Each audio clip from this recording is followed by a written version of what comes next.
Hello and welcome to the Winning Agendas coverage of online Jinteki.net matches. My name's Jesse Marshall and I'm here on behalf of the Winning Agenda. I'm just going to run you through a quick deck tech on the Gagarin Midrange deck. There's already been 3 videos posted up using this deck, and I'm about to post 2 more, so they'll be up along with this deck tech. So hopefully you enjoyed the first 3 videos and you enjoy the next couple. I just wanted to quickly run through the deck because whilst we've seen it in action in the games, I don't think I've actually run through it properly. So we'll start with the agenda suite. Global Food Initiative is coming out in Data and Destiny, and I think most people have probably heard of it, at least from the hype, if not from seeing the card themselves in their own hands. And it is just a phenomenal card. You can hear more about my expanded thoughts on this on the podcast. But in general, in this particular deck, it means that your opponent needs to deal 4 agendas if they're going to win, because all the rest of your agendas are 2-pointers. But you can win with just a Global Food Initiative and 2 2-pointers, a Global Food Initiative, a 2-pointer, and 2 public supports, or any other similar combination. So you can win with as few as 2 agendas, which is fantastic, whether it's a Global Food Initiative and a 2-pointer, and any number of public supports from between 2 and 3. So Global Food Initiative just gives you more avenues to get to 7 points whilst denying your opponent those same easy avenues. And that's something that no other card in Netrun has done, and it's been fantastic for Corps, particularly for a deck like this. NAPD Contract is an extra tax. So this deck is doing what Wayland has wanted to do for so long, which is tax your opponent to the point where your Seesaw Scorched Earth threat is real, and NAPD Contract is an important part of that. In the past, it's been very difficult to build such a deck in Wayland with NAPD Contract because of bad pub, and because of the fact that you could only play Archer realistically with Hostile Takeover, which gives you bad pub. Having bad pub makes NAPD Contract significantly worse because it's harder to score for each bad pub that you have.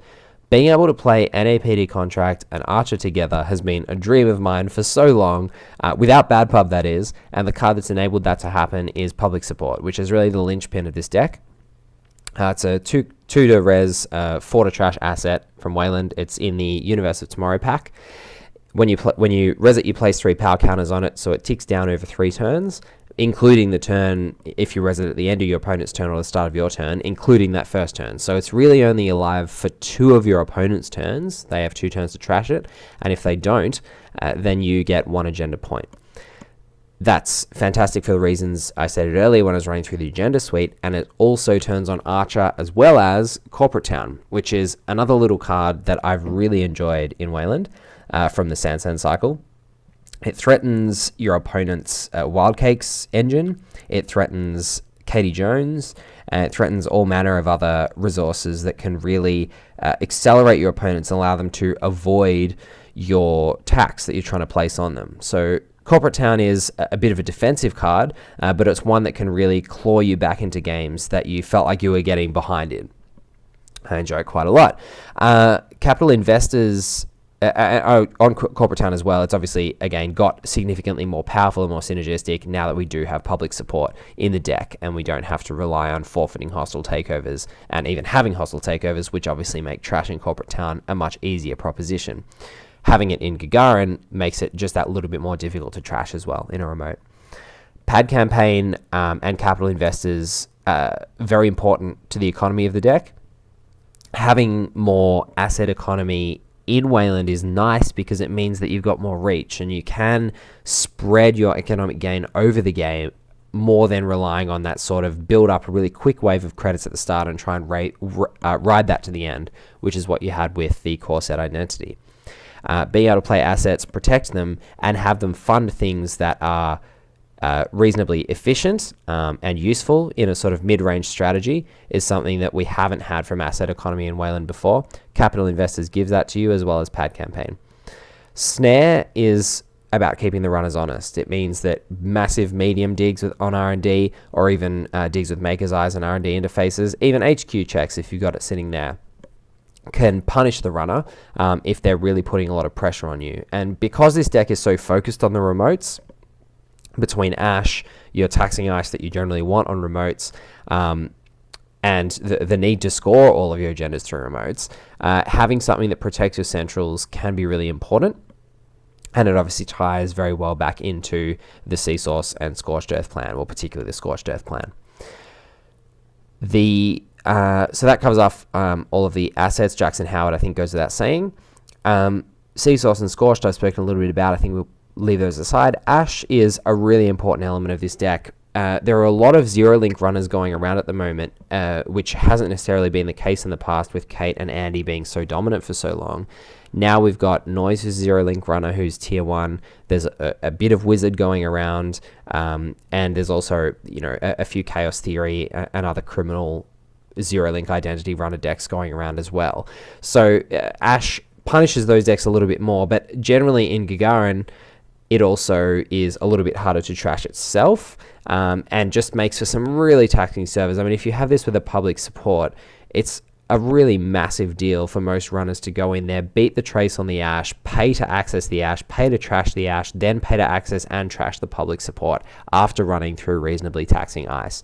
So Ash plays a really, really crucial role in stabilizing those remotes for your public support as well as your agendas.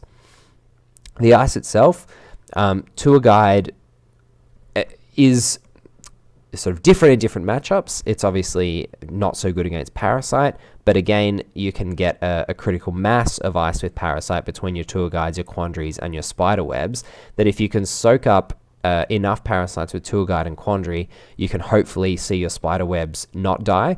And if your Spiderwebs do unfortunately succumb to a Parasite, then you've still got some other threats that are very cheap that demand a Parasite themselves, or else a more expensive breaker answer. The good thing also about Tour Guide is that against most runners other than Wizard, who has an easy time trashing your assets, it's either going to be taxing for your opponent to get in and trash all your assets, with the obvious exception of Snare, or else you do get extra subroutines from your Tour Guide, which makes it quite a taxing proposition, even in front of something like a pad campaign or a public support, considering that you're only having to invest 2 credits in it. The other interesting sort of corner case scenario is that if you do have a snare installed, if you tried to sort of bluff someone out with a snare and it hasn't come off, you can always res the snare to give an extra subroutine to your Tour Guide at a crunch moment. It has been relevant a couple of times, and it's really quite good when it is, with snare obviously being 0 to res. And you can do that during the run to give your Tour Guide an extra subroutine once the runner's already committed to going there and possibly done their calculations down to the very last credit, not giving themselves any leeway for your extra subroutine from your snare. The Ice Sweet Caduceus is fantastic on central servers in a deck like this, even better now that we, as I said, are seeing a bit more zero-link runner action. Archer, spoken about as well in terms of public support. Enigma, Icewall, Merumadi, Quandary, and Tour Guide, all low cost and the run ice. And Spiderweb is another one that I like to have on the remote. So Spiderweb Archer makes for a pretty good remote. You can have the Quandary on there as well, so that you've got all 3 of the basic subtypes. And then, yeah, you've got Caduceus, Enigma, Icewall, Merumati to go on your centrals, as well as Quandary, which I often like to have on HQ early. So there you have it. That's the Gagarin Midrange deck. I hope you've enjoyed the videos so far, and I hope you enjoy all of the ones that are yet to come. Thanks for tuning in, guys. I've been Jesse Marshall for The Winning Agenda.